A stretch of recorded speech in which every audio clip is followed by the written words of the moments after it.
Forgive the sports metaphor, but David Byrne knocked this one out of the park. Coming out of the concert at the Eventim Apollo, you felt that the presentation of popular music had changed, that to go on stage with a conventional band with the usual cliched movements, everything from the winds of a complicated guitar solo to the vocalist waving to the crowd to join in, all should be banished to history's dustbin. Likewise, the whole setup on St.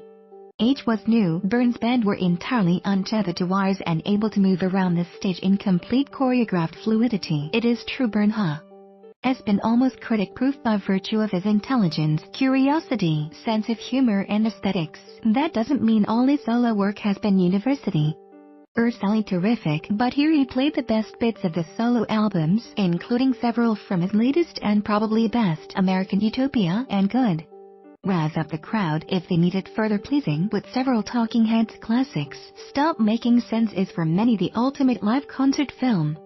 Here, at the age of 66, Byrne attempted and pulled off a remarkable coup. Just maybe this was even more fully realized as a theatrical and musical event. The cultural depth charge that blew up in Manhattan when Talking Heads emerged in the mid-1970s was where art and popular music were more than usually mixed. While the impressive choreography of the show was credited to Annie V. Partson, Byrne is someone who can talk with knowledge about Robert Wilson, Merce Cunningham, Edward Locke or Brecht, and all of them informed the show. Like Warhol, Byrne plays with making the insignificant significant, and vice versa. Strange perspectives that jolt the senses. Performing a song like Blind, it could have been some theatrical magic conjured by Rube R.T. Lepage with huge shadows cast like a contemporary puppet play. He used elements we have seen before, the stumbling backwards, the evangelical acre moves, but he recognizes what is lacking in the merely cerebral and has borrowed from Africa, from funk, from religion to balance spiritual and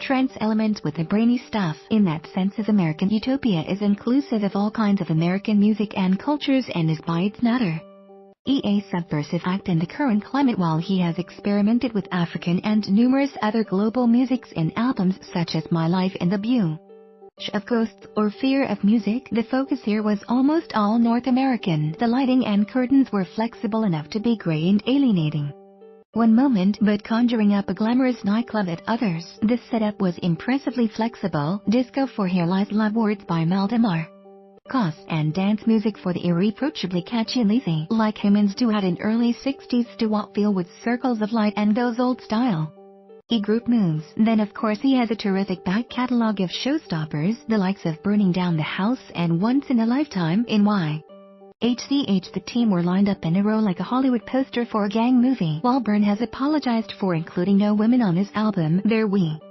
a couple on in the 11-piece band live. It was as though he had recruited his own sports team or marching band. He also clarified that all the music was live. The sheer precision was so meticulous you assume someone at least must have been working to a click track. The encore included How You T.M. Out, Chanel Mona's 2015 protest song that lists the names of deceased victims of police brutality. Byrne chuckled sometime throughout the evening when things went right. A delightful, inspired evening. More music reviews on Dart's disc as if to say to himself and us how great that he had pulled this off.